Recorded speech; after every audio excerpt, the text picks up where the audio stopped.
দেখতে দেখতে ১৬ মাস পার করে ফেললেন ডক্টর ইউনূস। তিনি নির্বাচনের তফসিলও ঘোষণা করেছেন এবং তার প্ল্যান অনুযায়ী ১২ই ফেব্রুয়ারি নির্বাচনের পরে তিনি ক্ষমতা হস্তান্তর করে চলে যাবেন। এতদিন ১৬ মাস যে তিনি ক্ষমতা চালালেন, ছোটখাটো চ্যালেঞ্জ থাকলেও তিনি মোটামুটি উতরে গেছেন। কিন্তু এখন কি তিনি পারবেন? তিনি কি আদৌ নির্বাচনটি অনুষ্ঠিত করতে পারবেন, নাকি তার আগেই বাংলাদেশে কোনো পরিবর্তন আসবে? প্রিয় বন্ধুরা, এটি নিয়েই আজকে আলাপ করব। তার আগে একটু জানিয়ে রাখি, আগামীকাল আমাদের বিজয় দিবস। ১৯৭১ সালের ১৬ই ডিসেম্বর আমরা পাকিস্তানের হানাদার বাহিনীকে পরাজিত করে স্বাধীনতা অর্জন করেছিলাম।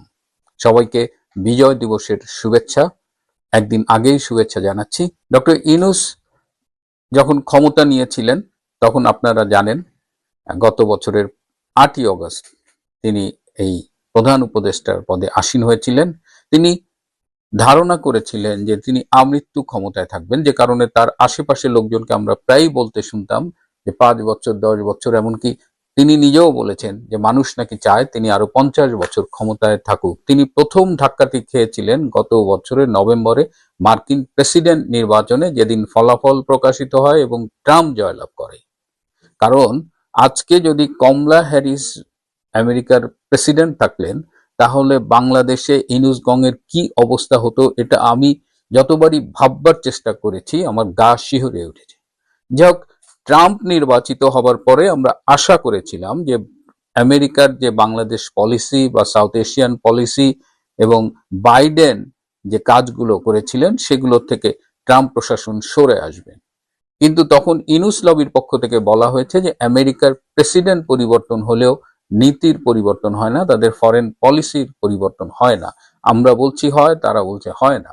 কিন্তু বাস্তবতাটা ছিল যে ট্রাম্প ক্ষমতা নেওয়ার পরে বিশ্বের অনেকগুলো জরুরি ইভেন্টে সে ইনভলভ ছিল, এবং তার মধ্যে একটা হলো গাজা এবং ইসরায়েলের লড়াই, আরেকটা হলো ইউক্রেন এবং রাশিয়ার লড়াই। এর বাইরেও অনেক দেশের সংঘাতের সাথে আমেরিকা জড়িয়ে গিয়েছিল এবং তারা সেই সংঘাতগুলো মিটিয়েছে বলে ট্রাম্প দাবি করে।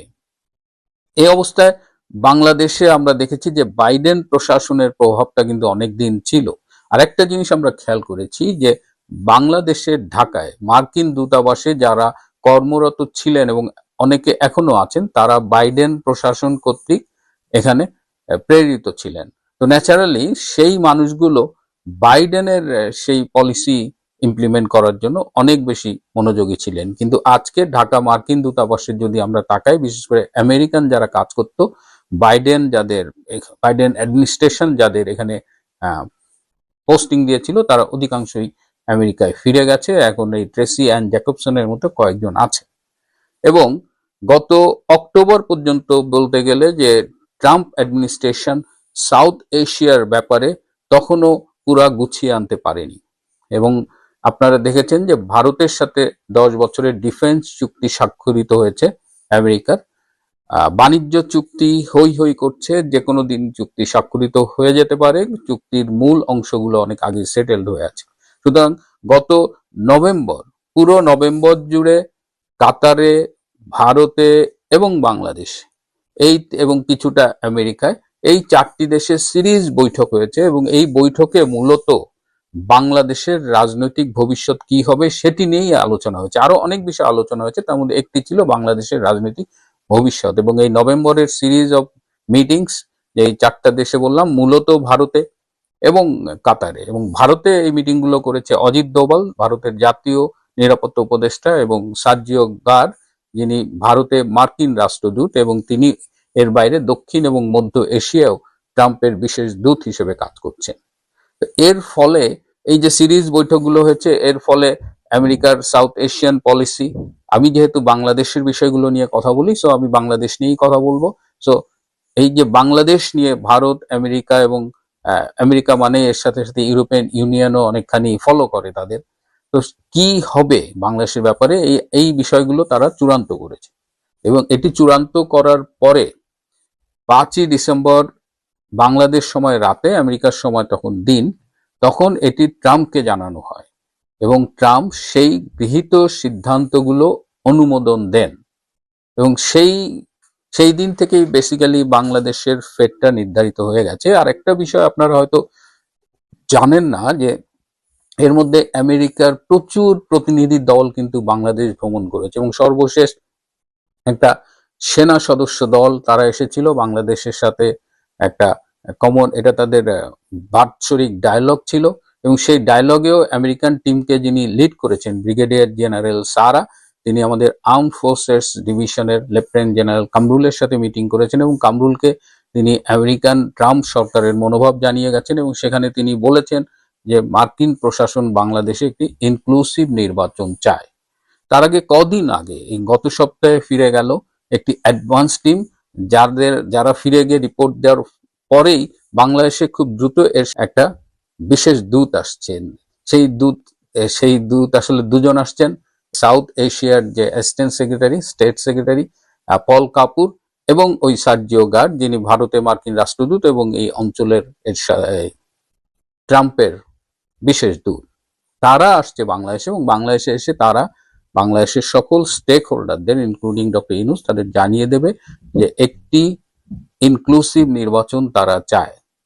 এবং বাংলাদেশের ব্যাপারে আসলে ট্রাম্প এখন ভারতের চোখ দিয়েই দেখবেন। এর আগে আপনারা জানেন যে গত 13ই ফেব্রুয়ারি নরেন্দ্র মোদী হোয়াইট হাউসে গিয়েছিলেন, ট্রাম্পের সাথে মিটিং করেছেন। সেদিন ট্রাম্প সবার সামনে বলেছিলেন যে যেটা সহজ করলে দাঁড়ায় যে ভারতের চোখ দিয়েই বাংলাদেশকে দেখবে আমেরিকা। কিন্তু তারপরে গঙ্গার জল অনেক গড়িয়েছে, ট্যারিফ নিয়ে এবং নানান ইস্যুতে ভারতের সাথে আমেরিকার সম্পর্কে একটা টানাপোড়েন সৃষ্টি হয়েছিল, এবং সেই টানাপোড়েনের ফলশ্রুতিতে আমরা বিশ্ব রাজনীতিতে একটা নতুন মেরুকরণ লক্ষ্য করছিলাম। একদিকে আমেরিকা, আরেকদিকে চায়না, রাশিয়া, ইন্ডিয়া এবং ব্রিক্স এবং অনেক দেশ, যার ফলে দেখা গেল যে পুরো বিশ্ব রাজনীতিতে আমেরিকার যে একক আধিপত্য সেটা থ্রেটের মুখে পড়ে যায়। এবং সেই মুহূর্তে ট্রাম্পের উপদেষ্টা পরামর্শদাতারা বলেছিলেন যে সাউথ এশিয়ায় আসলে ভারতের সাথে বন্ধুত্ব করা উচিত। এর মধ্যে আমরা দেখেছি মার্কিন যুক্তরাষ্ট্রের সাথে পাকিস্তানের একটা সম্পর্ক গড়েছে। তো একজন কূটনীতিক খুব চমৎকার ভাবে এটি বিশ্লেষণ করেছেন যে পাকিস্তান হলো আমেরিকার লাঠিয়াল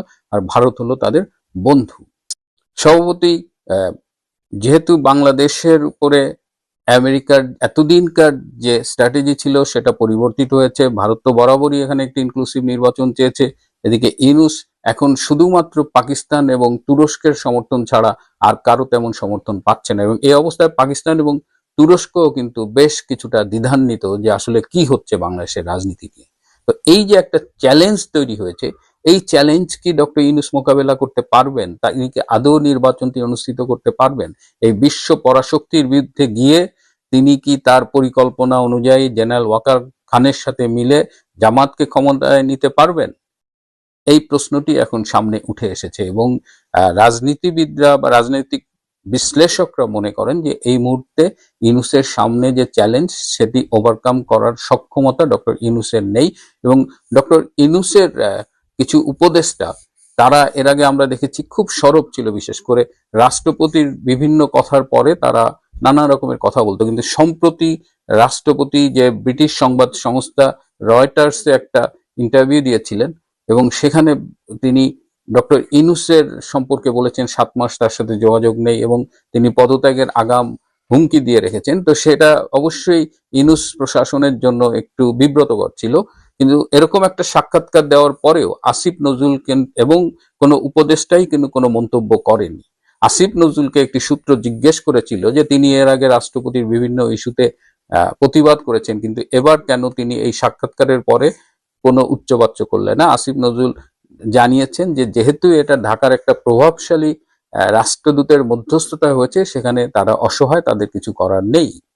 প্রিয় দর্শক, এর আগে আমি একটা এপিসোডে রয়টার্সকে মার্কিন সংবাদ সংস্থা বলেছিলাম, আমি দুঃখিত। আমি আসলে বলতে চেয়েছিলাম ব্রিটিশ সংবাদ সংস্থা, কিন্তু এই সাক্ষাৎকারটি ছাপানোর ব্যাপারে মার্কিন একজন কূটনীতিবিদ ভূমিকা রেখেছিল। সুতরাং বাংলাদেশের রাজনীতি একটি ইনক্লুসিভ নির্বাচনের পক্ষে যাবে, এর বিপক্ষে গিয়ে ডক্টর ইউনূস যদি কিছু করতে চায় তাহলে তিনি ব্যর্থ হবেন, কিংবা কোনোভাবে নির্বাচন অনুষ্ঠান করতে পারলেও সেটি অবশ্যই সাস্টেন করবে না। সুতরাং এই মুহূর্তে সবাই মিলে একটা ইনক্লুসিভ নির্বাচনের দিকে যাওয়াটাই হবে বুদ্ধিমানের কাজ, এবং সেই নির্বাচনটি অবশ্যই ডক্টর ইউনূসের অধীনে হবে না, সেটা নতুন কোনো ব্যবস্থাপনায় হতে পারে। এর মধ্যে ছোট্ট দুটো আপডেট আছে। সাংবাদিক আনিস আলমগীরকে গ্রেপ্তার করা হয়েছে। আপনারা জানেন এই আনিস আলমগীর গত জুলাই আগস্টের জঙ্গি অভ্যুত্থানের একজন সমর্থক ছিলেন, কিন্তু তিনি মাঝে মধ্যে ইউনূস প্রশাসনের সমালোচনা করতেন এবং মুক্তিযুদ্ধের পক্ষে কথা বলতেন। এইটাও তারা সহ্য করতে পারেনি। তাদের নিজেদের একজন সাংবাদিক হওয়া সত্ত্বেও আনিস আলমগীরকে আজ গ্রেপ্তার করা হলো।